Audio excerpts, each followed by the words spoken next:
Ex boyfriend shoots woman hours before her wedding in Jhansi. क्या इसका हिंदी अर्थ हुआ? चलिए समझते हैं। एक्स बॉयफ्रेंड, एक्स का अर्थ होता है पूर्व, बॉयफ्रेंड का अर्थ होता है प्रेमी। पूर्व प्रेमी शूट्स गोली मार देता है। देखो यहाँ पर प्रेजेंट इंडेफिनिट टेंस का प्रयोग हुआ है और प्रेजेंट इंडेफिनिट टेंस के सेंटेंस को ट्रांसलेट करने का रूल होता है कि जब सब्जेक्ट एक वचन करता होता है तो मेन वर्ब की फर्स्ट फॉर्म में एस या ई एस जोड़ देते हैं। तो यहाँ पे एक्स बॉयफ्रेंड पूर्व प्रेमी एक व्यक्ति की बात हो रही है, अर्थात ये कर्ता जो है वो एक वचन है, इसलिए जो मेन वर्ब शूट है उसमें एस जोड़ दिया गया है, तो इसको शूट को शूट्स कर दिया गया है। तो पूर्व प्रेमी गोली मार देता है, वुमन एक महिला को, आवर्स बिफोर कुछ घंटे पहले, हर वेडिंग उसकी शादी से, इन झांसी झांसी में। तो टोटल का सेंस आपको क्लियर हो ही गया कि झांसी में एक पूर्व प्रेमी एक महिला को उसकी शादी से कुछ ही घंटे पहले गोली मार देता है। तो चलिए न्यूज़ को डिटेल में पढ़ते हैं तो पता लगेगा कि किस तरह से ये घटना घटित हुई है, आखिर कहानी क्या है, और इंग्लिश के भी कई सारे न्यू वर्ड्स आपको यहाँ सीखने के लिए मिलेंगे। ए 20-year-old वुमन, एक 20 साल की महिला, वो शॉट डेड गोली मारकर हत्या कर दी गई। अर्थात एक 20 साल की महिला की गोली मारकर हत्या कर दी गई बाय हर फॉर्मर बॉयफ्रेंड, उसके पूर्व प्रेमी के द्वारा। फॉर्मर का मतलब पूर्व होता है। इनसाइड अंदर ए ब्यूटी पार्लर, एक ब्यूटी पार्लर के, लोकेटेड जो स्थित था, इन झांसीज सिपरी बाजार, झांसी के सिपरी बाजार में, ऑन संडे संडे को। सेंस क्लियर हो गया ना कि संडे को एक ब्यूटी पार्लर जो कि झांसी के सिपरी बाजार में स्थित है, तो उस ब्यूटी पार्लर के अंदर एक 20 साल की महिला की उसके पूर्व प्रेमी के द्वारा गोली मारकर हत्या कर दी गई। Hours before her wedding was to take place, और ये जो गोली मारी गई तो कुछ घंटे ही पहले मारी गई, हर वेडिंग उसके विवाह से, उसकी शादी से, was to take place. Take place का मतलब होता है घटित होना या क्रियान्वित होना, अर्थात जब उसकी शादी होने ही वाली थी तो उसके कुछ ही घंटे पहले उसके पूर्व प्रेमी ने एक ब्यूटी पार्लर के अंदर उसकी गोली मारकर हत्या कर दी। पुलिस रिलीज्ड ए फोटो, रिलीज का अर्थ होता है जारी करना। पुलिस ने जारी किया ए फोटो, एक चित्र, ऑफ एक्यूज्ड, एक्यूज्ड का मतलब होता है आरोपी। तो पुलिस ने आरोपी का एक फोटो जारी किया है आफ्टर ही एब्सकॉन्डेड। एब्सकॉन्ड का मतलब होता है बच निकलना या फरार हो जाना। तो चूंकि आरोपी पुलिस की गिरफ्त से फरार हो गया, वो बच निकला, वो पकड़ में नहीं आया, इसलिए पुलिस ने जो है उसकी एक फ़ोटो जारी की है।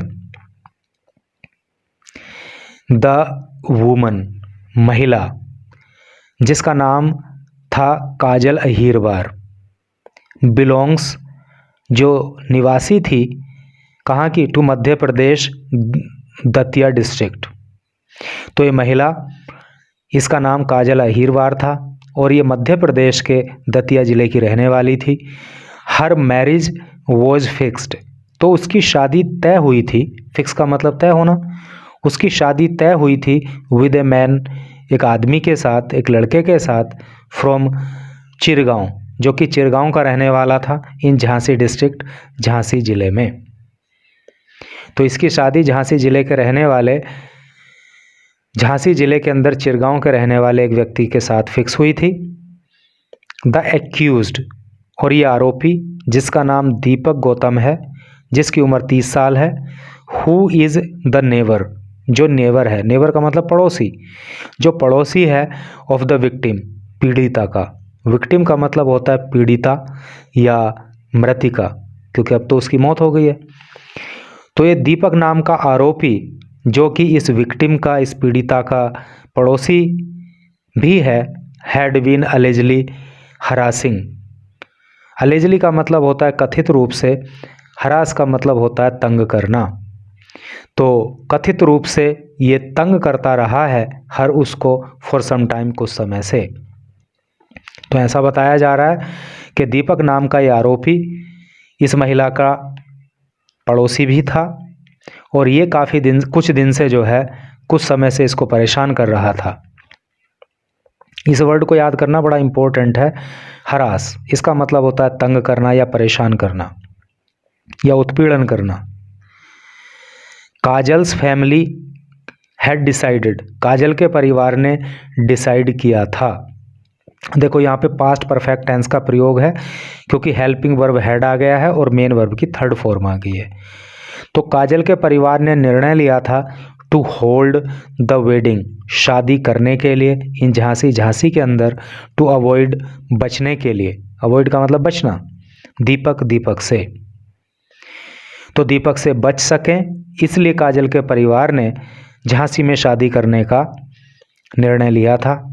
ऑन संडे, संडे को, while the groom was on his way, groom का मतलब होता है दूल्हा। तो संडे को जब दूल्हा अपने रास्ते पर था, अर्थात बारात लेकर के आ रहा था, काजल एंड हर कजिन, तो काजल और उसका कजिन वेंट, गए, to the beauty parlour, beauty parlour में। अराउंड 9 PM, लगभग रात को 9 बजे, क्योंकि AM होता है तो मॉर्निंग का समय होता है, PM होता है तो इवनिंग का समय होता है, नाइट का समय होता है। तो लगभग रात को 9 बजे दीपक सडनली बार्ज्ड, दीपक सडनली, सडनली का मतलब अचानक, बार्ज का मतलब होता है घुस जाना। तो रात को लगभग 9 बजे दीपक अचानक से घुस गया इनटू द पार्लर, पार्लर के अंदर, एंड बिगेन, और उसने शुरू कर दिया।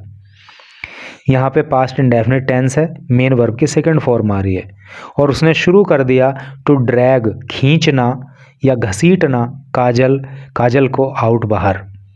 यानी कि लगभग रात को 9 बजे वो अचानक जो है पार्लर के अंदर घुस गया और उसने काजल को पार्लर से बाहर खींचना शुरू कर दिया। The owner of the parlour, owner का मतलब होता है मालिक। तो उस पार्लर का जो मालिक था या उस पार्लर की जो मालिक थी, समहाउ, किसी प्रकार से या जैसे तैसे करके, पुस्ट, उसने धक्का दिया, हिम, उसको, किसको, दीपक को, आउटसाइड, बाहर की ओर, एंड लॉक्ड, और बंद कर लिया, इट्स डोर, अपने दरवाजों को। तो जब वो काजल को बाहर खींच रहा था तो उस पार्लर का जो भी मालिक रहा उसने दीपक को बाहर की ओर धक्का दिया और पार्लर के जो है दरवाजे बंद कर लिए। दीपक डिड नॉट स्टॉप, दीपक नहीं रुका। पास्ट इंडेफिनिट टेंस का प्रयोग है क्योंकि डिड जो हेल्पिंग वर्ब आता है तो वो पास्ट इंडेफिनिट टेंस में आता है। तो पास्ट इंडेफिनिट टेंस का नेगेटिव सेंटेंस ये है, दीपक डिड नॉट स्टॉप, दीपक नहीं रुका। एक बात याद रखना कि जब डिड आ जाता है तो फिर मेन वर्ब की फर्स्ट फॉर्म आती है। तो दीपक नहीं रुका, एंड ब्रोक, और उसने तोड़ दिया, है नहीं, क्या तोड़ दिया, द ग्लास, शीशा, द ग्लास पेन, शीशे को तोड़ दिया, यूजिंग, प्रयोग करके, एक गन, एक बंदूक, ही वॉज कैरिंग, जो वो लिए हुए था। तो दीपक नहीं रुका और एक बंदूक जो उसके पास थी उससे उसने शीशे को तोड़ दिया। ही शॉट एट काजल ट्वाइस, ही, उसने, शॉट, गोली मारी, एट काजल, काजल को, twice, 2 bar, from A close range, close range का मतलब होता है पास से। तो काफ़ी पास से उसने काजल को 2 बार गोली मारी, एंड फ्लेड, और फरार हो गया। देखो फ्लेड जो है ना, फ्ली का पास्ट टेंस होता है, FLEE, फ्ली, फ्ली का मतलब फरार हो जाना, भाग जाना, गायब हो जाना, उसी का पास्ट टेंस होता है फ्लेड। तो गोली मार करके वो वहाँ से फ्लेड, फरार हो गया।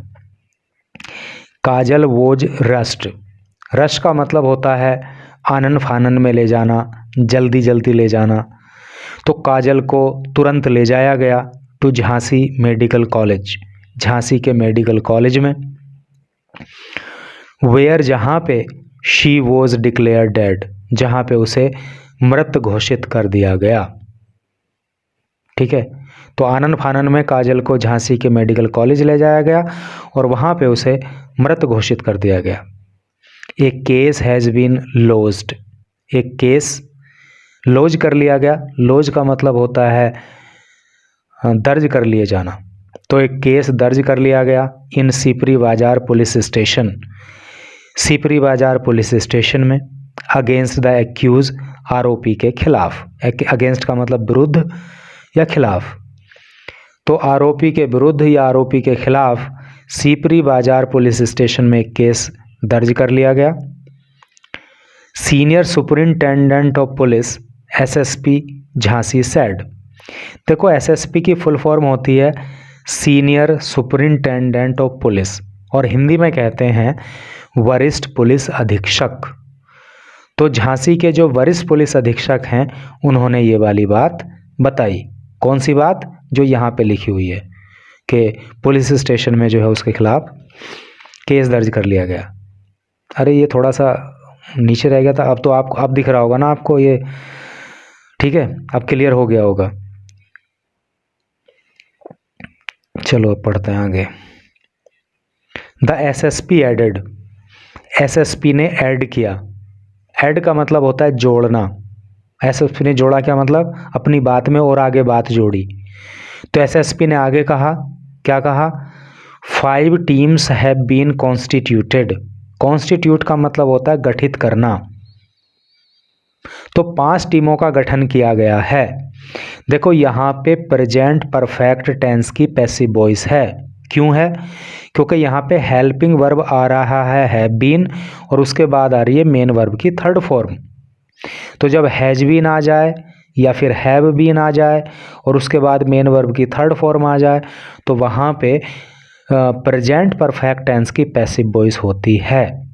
तो एसएसपी ने कहा कि 5 टीमों का गठन कर दिया गया है टू अरेस्ट, गिरफ्तार करने के लिए, हिम उसको, किसको?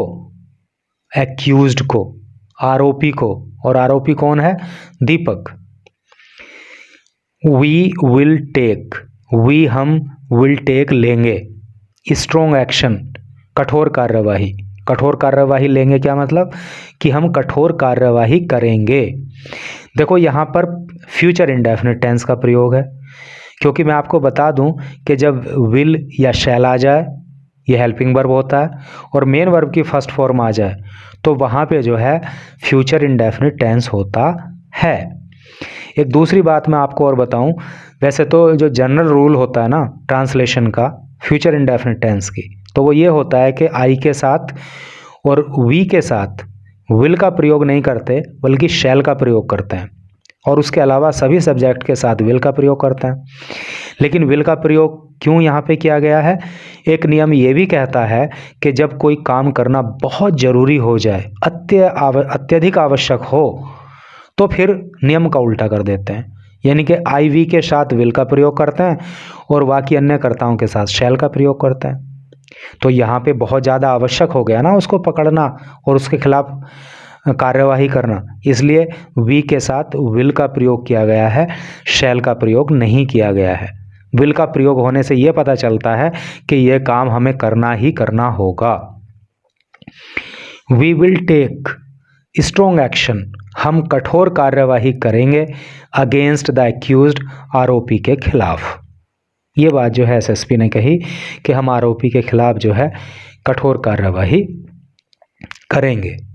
तो भाई इस तरह से करके ये घटना घटित हुई। घटना का भी आपको पता लग गया और इंग्लिश के भी आई थिंक कि कई सारे न्यू वर्ड्स आपको सीखने के लिए मिले होंगे। और वीडियो को लास्ट तक वॉच करने के लिए, न्यूज़ को लास्ट तक पढ़ने के लिए थैंक यू सो मच।